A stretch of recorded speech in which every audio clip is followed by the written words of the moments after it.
Hello, it's me, Sauces, and in this video, I'm going to talk about sausage curbs and all other forms of high curbing that are designed to punish drivers who are exceeding track limits. I'm doing this because I think these curbs are dangerous and unfair. In this video, I'm primarily focusing on the danger aspect of these curbs, but I am going to touch on the unfair thing briefly as well. The race of a driver is potentially ended with a broken suspension or something similar only because he had to go wide or cut a corner once. These raised curbs are a rather new concept that started appearing in the early 2000s. They are meant to solve the problem of drivers constantly exceeding track limits because it's so easy to do so and gain an advantage, as most runoff areas these days are asphalt. As track limits are very hard to police, a solution was needed that would punish drivers right on the spot. Enter sausage curbs.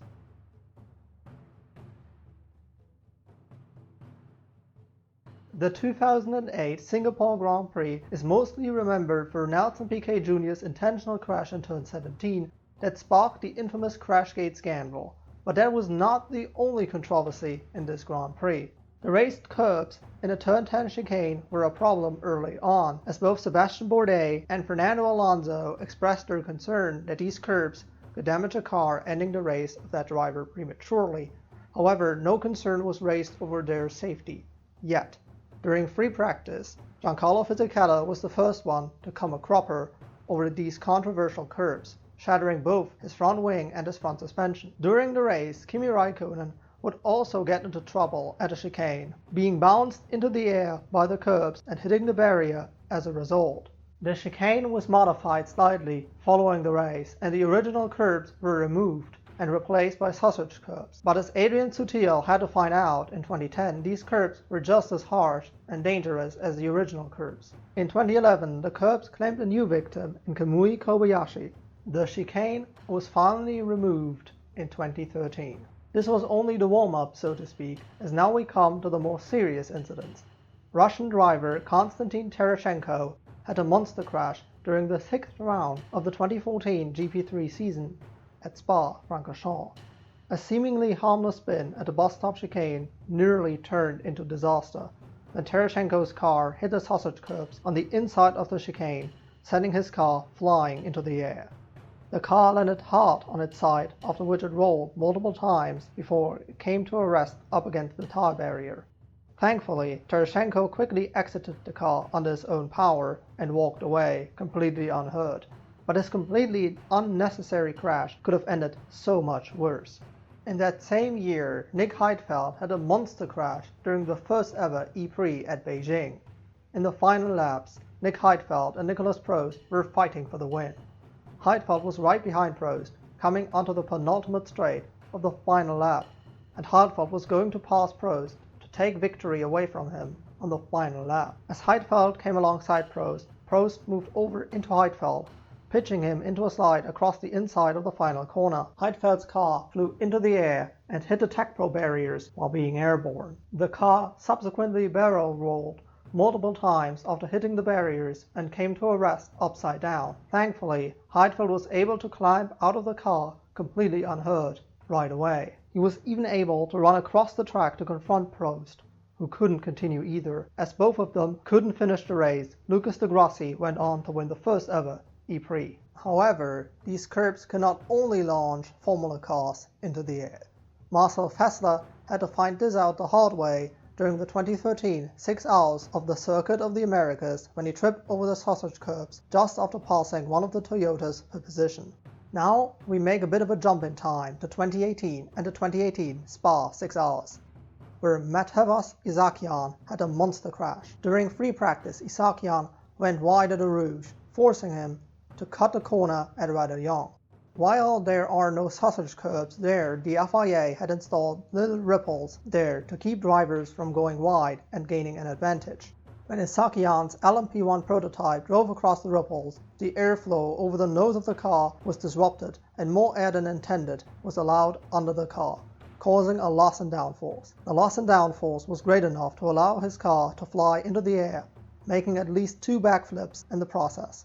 I'm not going to go into detail about the physics of this crash, but Autosport has made a very good video about the physics behind the infamous airborne crashes of the Mercedes cars during the 1999 Le Mans 24 Hours. Everything that was explained in that video should apply to this crash as well. The link to the video is in the pastebin doc, linked in the description below. Ezakian's car nearly cleared the barriers and left the track, but it didn't, and Ezakian was able to walk away unhurt. But once again, it could have been so much worse. The next crash is probably the worst crash that is covered in this video.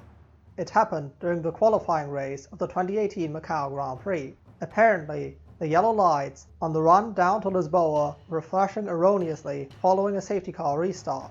Many drivers slowed down as a result of the erroneously flashing yellow lights. One of them was Jehan de Ruvela, who was subsequently clipped from behind by Sophia Flörsch, causing her to lose control. Her car turned sharp right and hit the guardrail really hard, removing both of the right side wheels off the car. The car then slid through the speed trap at Lisboa corner at 276.2 km per hour, that's 171.6 miles per hour. The organizers had installed new raised blue curbing at Lisboa. It was this curbing that her car hit, launching it into the air. The car then hit the roll bar of Tsuboui's car, causing it to fly even higher into the air. The car subsequently torpedoed across the track, at least 2 meters in the air, cleared the tie barriers, and flew through the catch fencing. Although the catch fencing didn't stop her car, as it was only designed to keep flying debris inside the circuit, it significantly reduced the speed of her car.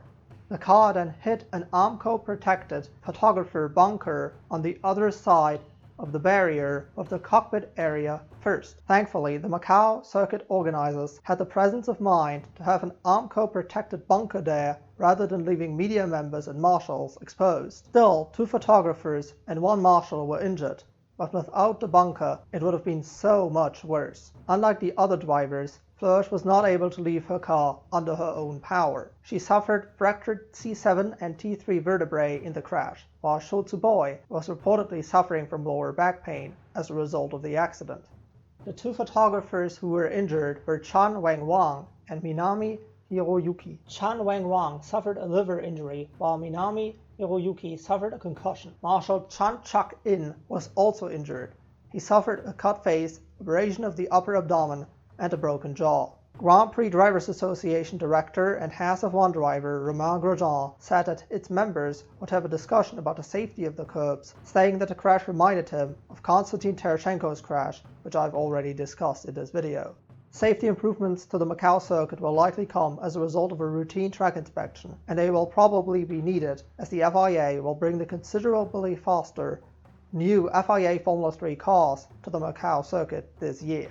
It's debatable whether the crash was really worsened by the high curbs, with Jonathan Noble of Motorsport.com even claiming that it was one of the factors that helped Flörsch and Tsuboi survive the crash, as it kept Flörsch's car from smashing into the side of Tsuboui's car in a similar style to the crash between Takuma Sato and Nick Heidfeld during the 2002 Austrian Grand Prix. Personally, I don't agree with that. Both Takuma Sato and Nick Heidfeld survived the crash at Austria with only minor injuries. As far as I can tell, the worst injury that came out of that crash was a bruised knee for Heidfeld. But the crash at Macau was considerably faster than the Heidfeld-Sato crash at 276 km per hour instead of 200 km per hour. Nevertheless, I believe that both Tsuboi and Flörsch would both have survived a Sato and Heidfeld-style crash, although they would have certainly suffered at least some sort of injuries. But if the curbing would not have been there, at least no innocent bystanders, like marshals or photographers, would have been injured. And the safety of bystanders, like marshals, photographers, and most importantly spectators, is in my opinion, even more important than the safety of the drivers. Race drivers know that they can get injured, but the same should not be true for bystanders. In the end, we will never know what would have happened if there would have been no raised curbs at that corner. But what we know is that the raised curbs pretty much turned Flörsch's car into a missile. Also, I want to mention that this was probably one of the most spectacular crashes I've ever seen, and I have seen a lot of spectacular crashes, trust me. When I saw that car flying through the air, I couldn't believe it. And I wasn't even watching it live, so I knew that a massive crash would be coming, but I wasn't prepared for this. The script for this video actually sat vacant for a while, and while it sat vacant, there was another crash that sparked a renewed debate about raised curbs and sausage curbs in particular. On lap 18 of race 1 for round 7 of the 2019 FIA Formula 3 Championship at Monza, Alex Peroni had a massive crash in the classic Parabolica corner. Alex Peroni ran wide in the Parabolica, going with all 4 wheels off the track. In its infinite wisdom, the FIA had put a sausage curb there to prevent drivers from doing exactly this. But I'm pretty sure that the curb was not supposed to penalize drivers the way it did. When Peroni's car hit the curb, it was launched about 8 meters into the air. The car then somersaulted 2.5 times before landing on top of the barriers upside down. The car subsequently rolled another time along the fence before coming to a rest right side up. Miraculously, Peroni was able to climb out of the car on his own power before being assisted to the medical car. He was brought to hospital where he was diagnosed with a broken vertebra in his back. Since the car landed on the tire barriers wrong side up, it's very much possible that the halo has saved another life in Alex Peroni. It's needless to say that the crash would not have been nearly as bad if the sausage curbs would not have been there. Heck, there may have been no crash at all if the sausage curb would not have been there. The accident caused many Formula 1 drivers to question whether these curbs are a good solution, while others didn't really see this as much of a problem. Alex Albon called it a wake-up call for the FIA and said that the FIA should rethink the way it handles track limits. Lewis Hamilton meanwhile said that he reckons that grass and gravel runoffs would be the best solution, as they would naturally punish the driver when he pushes over the edge, without the need for raised curbs, which can act like a launching ramp in some scenarios, like this one. Nico Hülkenberg meanwhile called it a freak accident that is not much reason for a big discussion at all. After the crash, the FIA removed the damaged curb, if only temporarily, for safety reasons. In my opinion, the FIA has to put an end to this raised curb madness. They are dangerous and unfair at nothing else. They just don't fit into a sport like motorsport, which is constantly thriving to become as safe as possible. Anyway, I hope you found this video interesting, and I would of course very much like to read your opinions on raised curbs in the comments below. Also, don't forget to like and subscribe if you found the video interesting, and if you hated it, you know what to do. Anyway, have a nice day. See ya.